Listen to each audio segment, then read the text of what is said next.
Bonjour, donc on est à la conférence de presse Nokia, où Nokia donc, qui avait déjà dévoilé ses nouveaux Lumia 820 et 920, donc les a montrés plus en détail à la presse française, avec notamment plein d'applications intéressantes autour de la navigation, transport, GPS. Et donc c'est Cédric de Nokia qui va nous présenter donc, ces applications. Voilà, donc on va commencer par l'application Nokia Maps, qui est donc l'application qui sert un peu de socle à l'ensemble des services de géologue de Nokia. Donc une application où on va retrouver l'ensemble de la cartographie que vous connaissez, donc qui est embarquée. Donc c'est une application qui fonctionne complètement offline. Il n'y a pas besoin de charger les cartes au fur et à mesure. Les cartes sont embarquées dans le téléphone. Il faut juste les charger la première fois, je pense. C'est ça, on les charge la première fois au démarrage du téléphone et après c'est fini. Donc ça va avoir une fluidité super intéressante. On va retrouver bien sûr les informations de satellites, de trafic et les transports en commun directement sur les cartes. L'autre chose qui est assez sympa, c'est qu'on va avoir de la navigation indoor, de la cartographie indoor. Donc par exemple, si je cherche un centre commercial qui s'appelle B2, par exemple, je sais pas si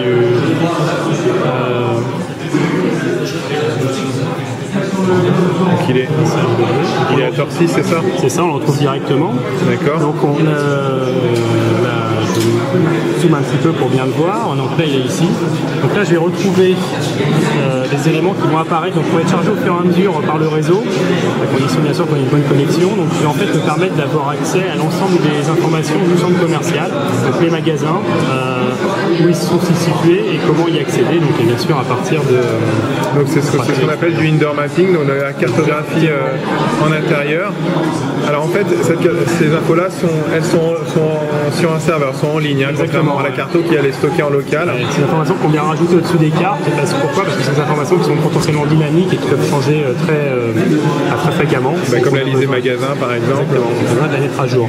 Donc là, à première vue, j'ai pas de réseau, donc on va aller voir autre chose, c'est pas très grave.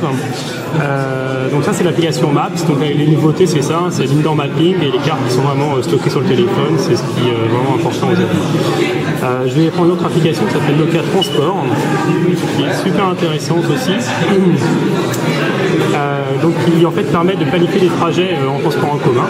Donc je vais essayer de planifier un petit trajet par exemple Boulogne. Donc depuis Boulogne, Marcel Samba par exemple, jusqu'ici, donc on est rue Saint-Roch à Paris. Effectivement, à première vue, le réseau est un petit peu lent. C'est vrai qu'on est beaucoup ici avec des téléphones, donc voilà.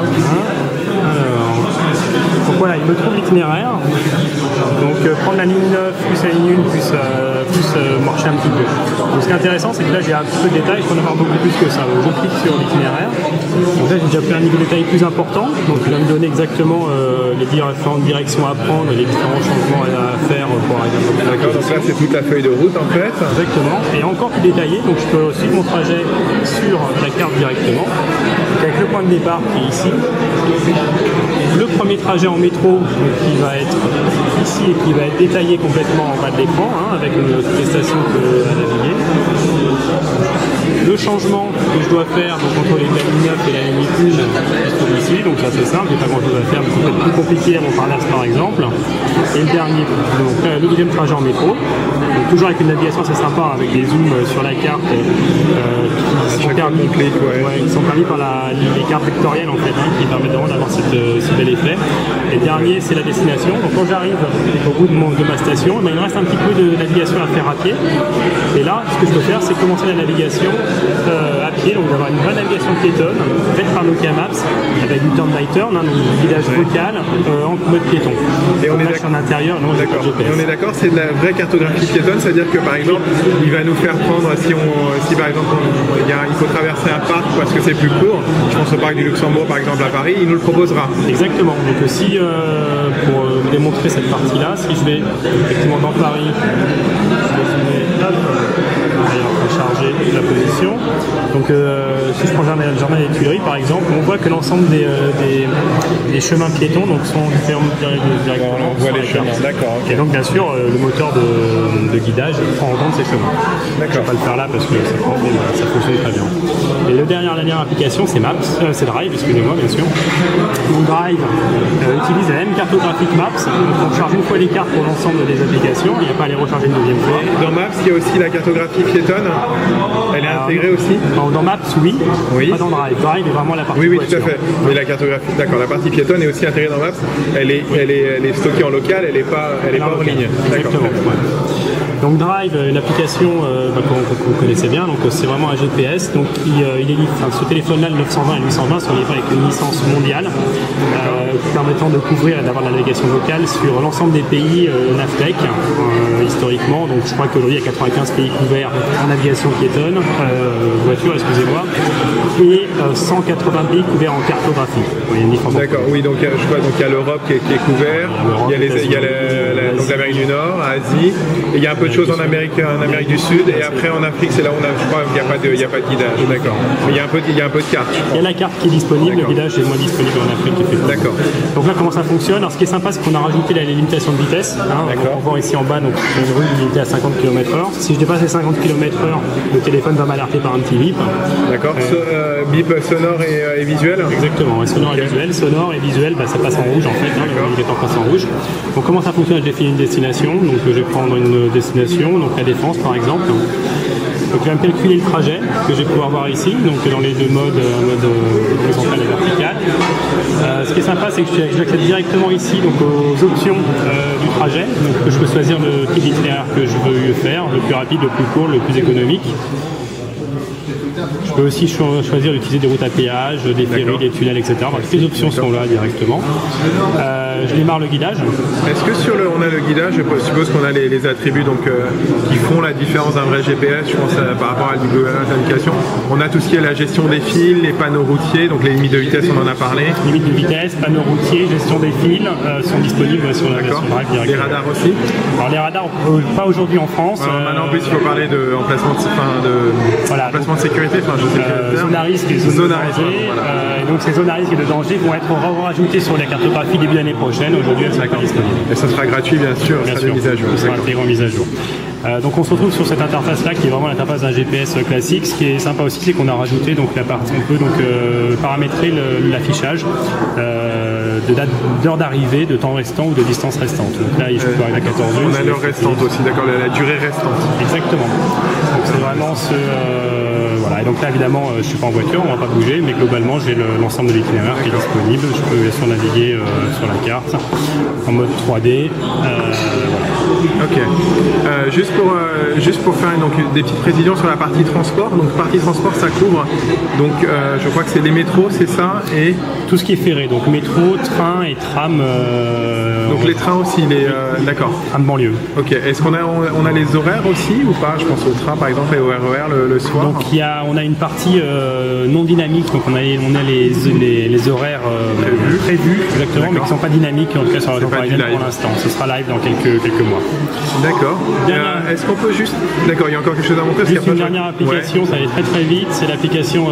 c'est pas celle-là. C'est l'application CityLens, donc qui est l'application de réalité augmentée, donc qui en fait globalement qui reprend toute la cartographie, toute la base de données de Maps et qui permet de filtrer en fait différents types de points d'intérêt. Alors je ne l'ai pas calibré, il faut le calibrer pour juste qu'il se repère bien.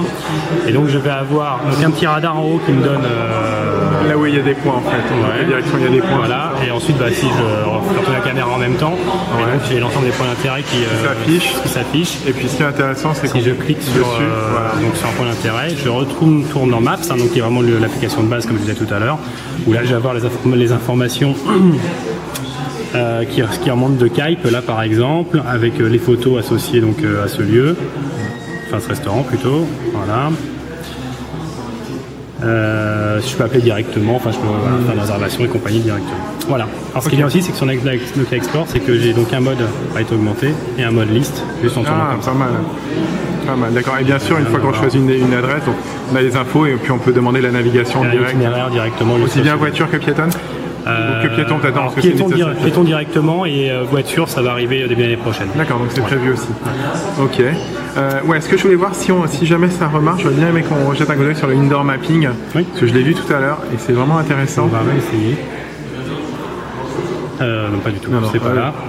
J'ai rien dit. Non, l'habitude. Donc ouais, le indoor mapping c'est très intéressant parce qu'on peut, en fait, on a la liste des emplacements et des commerçants dans un centre commercial. Donc ça peut être intéressant comme dans un très grand centre commercial qu'on ne connaît pas. Exactement. Ça évite de chercher. Donc on va aller reprendre le centre commercial que j'ai cherché tout à l'heure, qui est ici. Qui s'appelle B2, je crois qu'il y a c'est ça, en banlieue parisienne. Et donc il est là en fait. il est là. D'accord. Il y a quelque chose qui va s'afficher une fois qu'il a récupéré les infos. Donc, dès que les informations vont s'afficher, on va avoir un petit logo au milieu qui va permettre d'accéder en fait aux informations, quel magasin, où il se situe, etc. Et puis bien sûr, on va avoir en surimpression au-dessus de la carte le plan. D'accord, donc ça c'est des données, donc, comme on a dit, hors ligne, donc qui sont mises à jour régulièrement. Bon là, on a des petits soucis de réseau. Malheureusement, on est dans un endroit où on ne capte pas très bien malheureusement. D'accord, très bien. Ok, je pense qu'on a fait le tour donc, de toutes ces applications, on va dire, liées géolocalisation, transport, drive, maps. Très intéressantes. Moi, j'ai bien aimé le indoor mapping qu'on n'a pas pu voir, mais qui est très intéressant quand j'avais dans un centre commercial. J'aime beaucoup aussi la navigation piétonne avec la boussole, parce que ça, vous n'avez pas beaucoup d'appareils qui vous le proposent. Non. Donc ça, c'est des services qui sont donc bien sûr fournis avec les 820 et les 920, Cédric, c'est ça? Ouais, c'est disponible sur tous les Nokia Lumia, donc 920, 820 bien sûr, mais aussi sur les anciens appareils équipés de Windows Phone 7.5 ou 7.8. Donc depuis le Lumia 800, le 710, 610 et 900. D'accord, très bien. Et ça, bien sûr, c'est des mises à jour gratuites. Oui, les applications sont mises à jour gratuitement. Donc là, j'ai pris un autre centre commercial donc, qui s'est chargé. Donc là, ici, je suis donc à Boulogne, donc au centre commercial. Et donc là, ce que je vois, c'est un premier niveau de carte. Ce que je peux faire, c'est cliquer sur la petite icône qui est en haut. Et donc là, je vais pouvoir accéder en bas à l'ensemble des magasins qui sont disponibles. Les commerces. Je peux les filtrer et faire une recherche. Ce qui est sympa aussi, c'est que j'ai les étages. Donc c'est pas mal. Je peux passer d'un étage à l'autre. Quand il est sur plusieurs niveaux, le centre commercial, c'est très intéressant. Exactement. Donc je peux zoomer, j'ai vraiment tous les détails des différents magasins. D'accord. Voilà. Et si jamais on arrive à être géolocalisé aussi dans le centre commercial, on aura notre position par rapport au magasin? Oui, exactement. Le point de. Oui, il faut juste qu'on arrive à être géolocalisé dans le centre commercial, ce qui n'est pas tout le temps évident. Si on est au rez-de-chaussée, on ne sera pas très précis, mais on aura toujours déjà une petite idée. Une zone de positionnement. Ok. Voilà. Bon, voilà, on a enfin pu voir ces services de indoor mapping que j'aime beaucoup, et je pense qu'ils vont intéresser beaucoup de gens. C'est un peu le futur, je pense, l'expérience de géolocalisation. Merci beaucoup Cédric pour cette démo. Donc, on va juste rallumer le téléphone parce que là, on se bat dedans. Donc voilà. Donc si vous voulez en savoir plus sur ce service de géolocalisation, donc Maps, Drive, Transport, Indoor Mapping, je vous invite à nous retrouver sur GPS & Co, www.gpsndco.com. Il y aura un lien direct vers le site depuis le descriptif YouTube. Puis abonnez-vous à notre chaîne YouTube GPS & Co. On a plein de nouvelles vidéos et de tests high-tech qui arrivent régulièrement. Merci Cédric, à bientôt sur GPS & Co.